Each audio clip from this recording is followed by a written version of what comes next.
अज़ीज़ तलबा व तालिबात अस्सलामु अलैकुम। पिछली वीडियो में हमने अपने दरसी किताब के दूसरी यूनिट का दूसरा सबक द हाउस बिल्डर पढ़ा था, समझा था और उसे मुकम्मल कर लिया था। आज की इस वीडियो में हम इस सबक के वार्मिंग अप और चिट चैट के क्वेश्चंस को देखेंगे, समझेंगे और उसे हल करने की कोशिश करेंगे।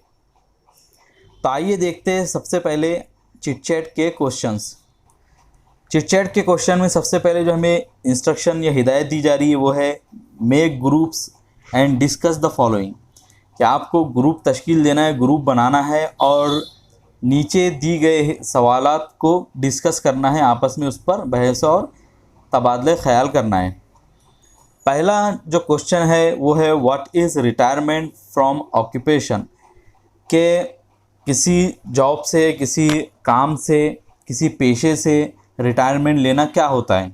तो इसका आंसर मैंने लिखा है retirement refers to the time of life when one chooses to permanently leave the work force behind, के रिटायरमेंट कहा जाता है या रिफ़र किया जाता है ज़िंदगी के उस वक्त को जब कोई एक शख्स अपने जॉब को, अपने काम को, अपने पेशे को हमेशा के लिए पीछे छोड़ने का डिसीज़न ले लेता है, इस बात को चूज़ कर लेता है।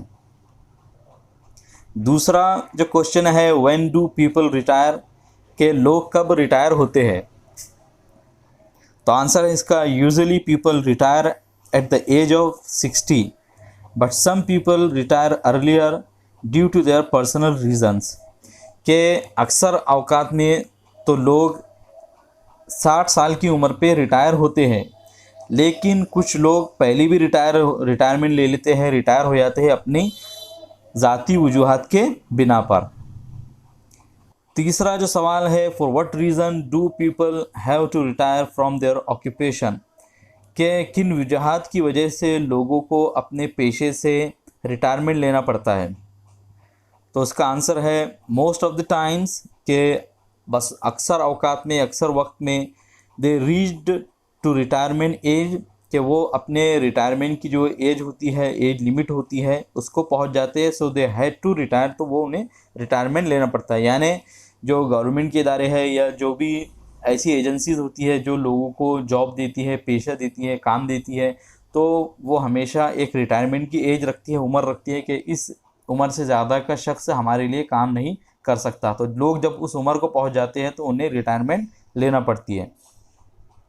But in some cases they retire due to their illness, लेकिन कुछ केसेस में लोग अपनी बीमारी की वजह से भी रिटायरमेंट ले लेते हैं। कभी कभी ऐसा होता है कि लोग बीमार पड़ जाते हैं, अपने कामों को सही तरीके से अंजाम नहीं दे पाते, तो इसलिए भी रिटायरमेंट ले लेते हैं। एंड इन फ्यू केसेस, और बहुत कम केसेस में, people retire when they find a good source of income other than their job, कभी कभी लोग इसलिए भी रिटायरमेंट ले लेते हैं क्योंकि उन्हें अपने जॉब के अलावा कोई और अच्छा सोर्स ऑफ इनकम, जो आमदनी का ज़रिया मिल जाता है, तो लोग इसलिए भी कभी कभी रिटायरमेंट ले लेते हैं। चौथा जो क्वेश्चन है how do people spend their time after retirement, के लोग रिटायरमेंट के बाद में अपना टाइम कैसे गुजर करते हैं, अपना वक्त कैसे गुजारते हैं। आंसर है इसका after retirement people spend their time with their family, के रिटायरमेंट के बाद लोग अपने फैमिली के साथ, अपने ख़ानदान, अपने घर वालों के साथ वक्त गुजारते हैं। चिल्ड्रन एंड ग्रैंड चिल्ड्रन, या अपने बच्चों और अपने पोतों और अपने नवासों के साथ में वक्त गुजारते हैं, ग्रैंड चिल्ड्रन के साथ में वक्त गुजारते हैं। Sometimes they start their own businesses, और कभी कभी ऐसा भी होता है कि लोग अपना खुद का बिजनेस या अपना खुद का एक ज़रिया माश भी शुरू करते हैं।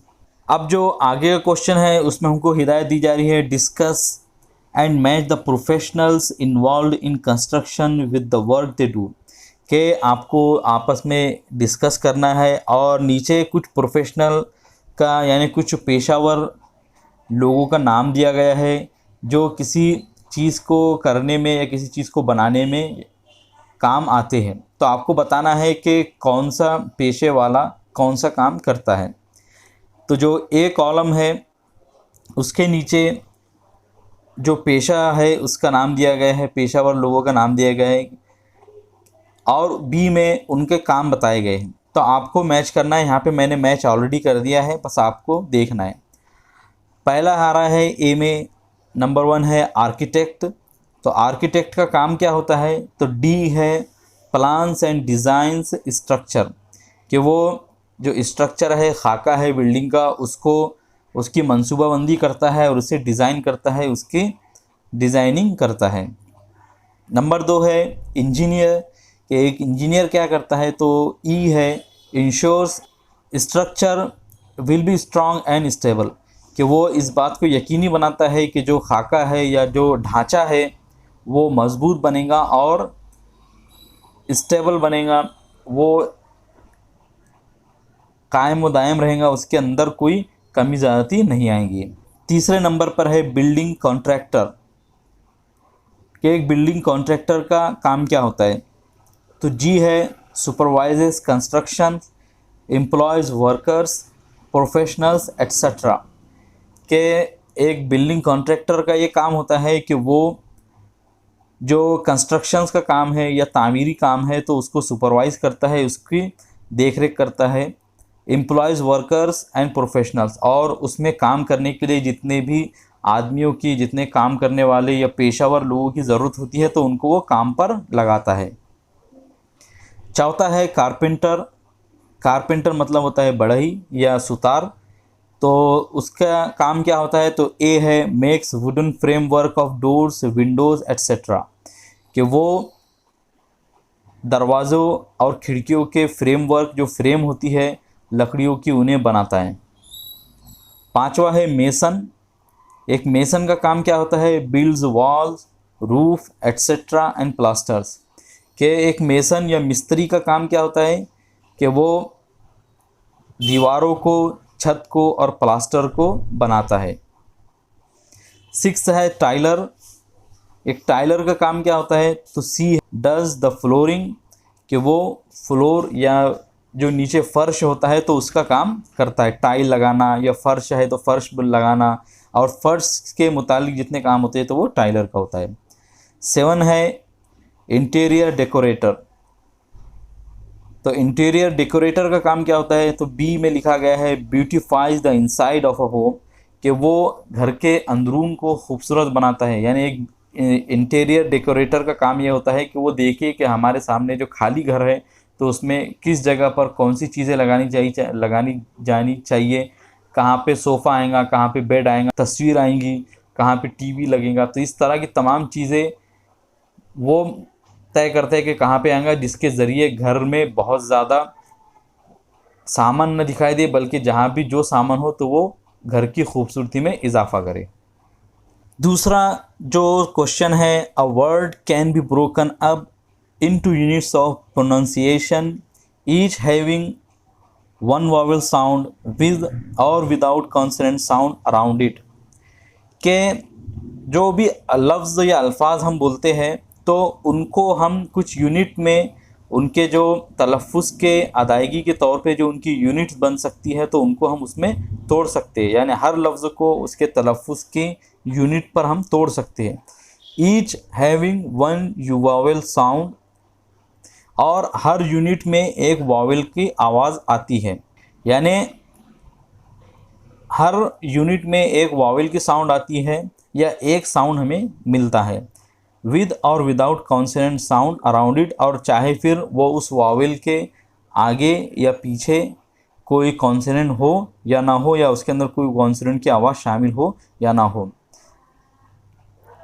Each such unit is called a syllable, और इस तरह की हर यूनिट को सिलेबल कहा जाता है। सिलेबल को मैंने इससे पहले की एक वीडियो है जिसमें आपको अच्छी तरह से बताया था कि सिलेबल किसे कहा जाता है। तो सिलेबल कुछ एक वावेल या कई वावेल की मिलकर एक आवाज़ को कहते हैं, अब चाहे उसमें किसी कॉन्सोनेंट की आवाज़ शामिल हो या ना हो। फॉर एग्ज़ाम्पल, मिसाल के तौर पे देखिए, टू, गॉट, विल, इन तमाम अल्फाजों में टू, गॉट और विल, इन तमाम तीनों लफ्ज़ों में आप देख रहे हैं कि सिर्फ़ एक आवाज़ है, तो हम कहेंगे कि इसके अंदर इस वर्ड में सिर्फ एक सिलेबल है। दूसरी जो मिसालें दी गई है वो देखिए, फादर, मेसन, बिल्डर, ये जो अल्फाज है तो इसके अंदर टू सिलेबल्स है। कैसे? फादर जो लफ्ज़ है उसमें देखिए फा ये एक सिलेबल हुआ, दर दूसरा सिलेबल हुआ। मेसन, मेसन में देखिए कि मे पहला सिलेबल, सन दूसरा सिलेबल।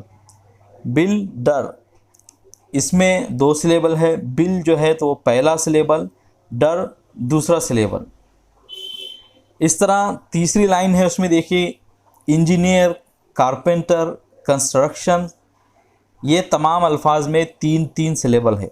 कैसे? इन, इंजीनियर जो वर्ड है उसके अंदर देखिए कि इन पहला सिलेबल, जिन दूसरा सिलेबल और ईर या ईयर ये तीसरा सिलेबल। कारपेंटर में देखिए कि कार पहला सिलेबल हुआ, पेन दूसरा सिलेबल हुआ और टर तीसरा सिलेबल हुआ। कंस्ट्रक्शन में देखिए कि कंस ये पहला सिलेबल हो गया, ट्रक दूसरा सिलेबल और शन तीसरा सिलेबल। तो इस तरह हमने देखा कि अल्फाज जितने भी होते हैं, जितने भी वर्ड होते हैं, तो उनकी आवाज़ों की जो यूनिट बनती है तो उन्हें हम सिलेबल कहते हैं। Write down names of any 5 of your classmates and break them into syllables. अब आपको करना क्या है कि आपको अपने किसी 5 क्लासमेट्स का नाम लिखना है और उनके नामों को आपको सिलेबल के हिसाब से उनको तोड़कर लिखना है।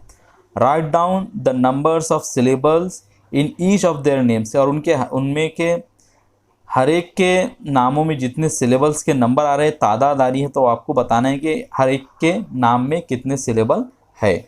अब यहाँ पे मैंने मिसाल के तौर पर यहाँ पे 5 नाम लिखे हैं। अब हम देखते हैं कि नाम क्या है। पहला जो नाम है वो है नाज। नाज जो वर्ड है उसमें एक ही सिलेबल है, इसलिए हम उसको उसी तरह लिखेंगे नाज। और नंबर ऑफ सिलेबल 1, इसके अंदर कितना सिलेबल है? 1 ही। दूसरा जो नाम है वो है रेशमा। तो रेशमा जो वर्ड है उसमें आप देख सकते हैं कि 2 सिलेबल है, रेश मा। तो इस तरह इस वर्ड के अंदर 2 सिलेबल हुए। तीसरा जो नाम लिखा है मैंने वो है फरजाना। तो उसके अंदर आप देखते हैं कि फर एक सिलेबल हुआ, जा दूसरा सिलेबल हुआ, ना तीसरा सिलेबल हुआ। तो इस तरह फरजाना जो वर्ड है उसके अंदर 3 सिलेबल है। चौथा जो नाम है वो है जुवेरिया। तो आप देख सकते हैं कि जुवेरिया जो वर्ड है, नाम है, उसमें 4 सिलेबल है। पहला है जू, दूसरा है वी, तीसरा है री और चौथा है या। तो इस तरह जुवेरिया जो नाम है उसमें 4 सिलेबल है। 5वां जो मिसाल मैंने यहाँ पे लिखी है वो है अब्दुल मुक्तदिर। इस नाम में 5 सिलेबल है।